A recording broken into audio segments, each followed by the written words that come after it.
The Selfish Giant. It was a lovely large garden, with soft green grass. Here and there over the grass stood beautiful flowers like stars, and there were 12 peach trees that in the springtime broke out into delicate blossoms of pink and pearl, and in the autumn bore rich fruit. The birds sat on the trees and sang so sweetly that the children used to stop their games in order to listen to them. "How happy we are here!" they cried to each other. One day, the giant came back. He had been to visit his friend, the Cornish ogre, and had stayed with him for 7 years. After the 7 years were over, he had said all that he had to say, for his conversation was limited, and he determined to return to his own castle. When he arrived, he saw the children playing in the garden. "What are you doing here?" he cried in a very gruff voice, and the children ran away. "My own garden is my own garden," said the giant. "Anyone can understand that, and I will allow nobody to play in it but myself." And so he built a high wall all around it and put up a notice board.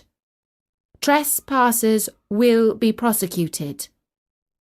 He was a very selfish giant. The poor children had nowhere to play. They tried to play on the road, but the road was very dusty and full of hard stones, and they did not like it. They used to wander round the high wall when their lessons were over and talk about the beautiful garden inside. "How happy we were in there," they said to each other. Then the spring came, and all over the country there were little blossoms and little birds. Only in the garden of the selfish giant, it was still winter. The birds did not care to sing in it, as there were no children, and the trees forgot to blossom. Once a beautiful flower put its head out from the grass, but when it saw the notice board, it was so sorry for the children that it slipped back into the ground again and went off to sleep. The only people who were pleased were the snow and the frost. "Spring has forgotten this garden," they cried. "So will we live here all the year round." The snow covered up the grass with her great white cloak, and the frost painted all the trees silver. Then they invited the north wind to stay with them, and he came. He was wrapped in furs, and he roared all about the garden and blew the chimney pots down. "This is a delightful spot," he said. "We must ask the hail on a visit." So the hail came. Every day for 3 hours he rattled on the roof of the castle till he broke most of the slates, and then he ran round and round the garden as fast as he could. He was dressed in grey, and his breath was like ice. "I cannot understand why the spring is so late in coming," said the selfish giant, as he sat at the window and looked out at his cold white garden. "I hope there will be a change in the weather." But the spring never came, nor the summer. The autumn gave golden fruit to every garden, but to the giant's garden she gave none. "He is too selfish," she said. So it was always winter there, and the north wind and the hail and the frost and the snow danced about through the trees. One morning the giant was lying awake in bed when he heard some lovely music. It sounded so sweet to his ears that he thought it must be the king's musicians passing by. It was really only a little linnet singing outside his window. But it was so long since he had heard a bird sing in his garden that it seemed to him to be the most beautiful music in the world. Then the hail stopped dancing over his head, and the north wind ceased roaring, and a delicious perfume came to him through the open casement. "I believe the spring has come at last," said the giant, and he jumped out of bed and looked out. What did he see? He saw a most wonderful sight. Through a little hole in the wall, the children had crept in, and they were sitting in the branches of the trees. In every tree that he could see, there was a little child, and the trees were so glad to have the children back again that they had covered themselves with blossoms and were waving their arms gently above the children's heads. The birds were flying about and twittering with delight, and the flowers were looking up through the green grass and laughing. It was a lovely scene. Only in one corner it was still winter. It was the farthest corner of the garden, and in it was standing a little boy. He was so small that he could not reach up to the branches of the tree, and he was wandering all around it, crying bitterly. The poor tree was still quite covered with frost and snow, and the north wind was blowing and roaring above it. "Climb up, little boy," said the tree, and it bent its branches down as low as it could. But the boy was too tiny, and the giant's heart melted as he looked out. "How selfish I have been," he said. "Now I know why the spring would not come here. I will put that poor little boy on the top of the tree, and then I will knock down the wall, and my garden shall be the children's playground for ever and ever." He was really very sorry for what he had done.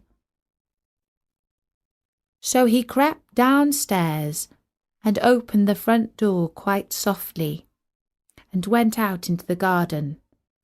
But when the children saw him, they all ran away, and the garden became winter again. Only the little boy did not run, for his eyes were so full of tears that he did not see the giant coming. And the giant stole up behind him and took him gently in his hand and put him up into the tree. And the tree broke at once into blossom, and the birds came and sang on it. And the little boy stretched out his 2 arms and flung them round the giant's neck and kissed him. And the other children, when they saw that the giant was not wicked any longer, came running back, and with them came the spring. "It is your garden now, little children," said the giant. And he took a great axe and knocked down the wall. And when the people were going to market at 12 o'clock, they found the giant playing with the children in the most beautiful garden they had ever seen. All day long they played, and in the evening they came to the giant to bid him goodbye.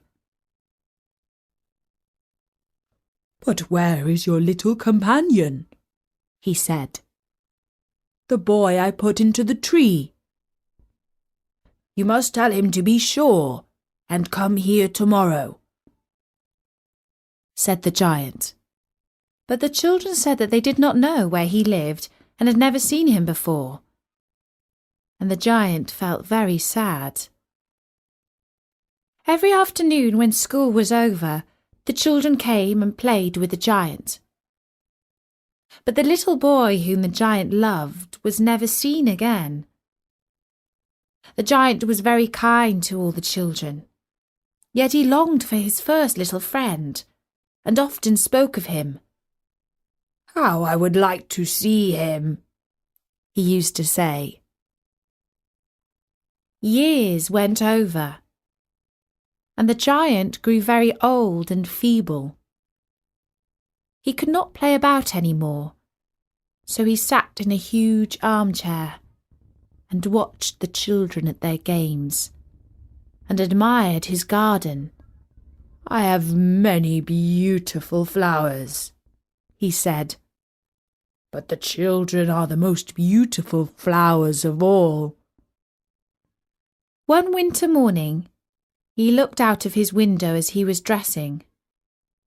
He did not hate the winter now, for he knew that it was merely the spring asleep, and that the flowers were resting. Suddenly he rubbed his eyes in wonder, and looked and looked. It certainly was a marvellous sight.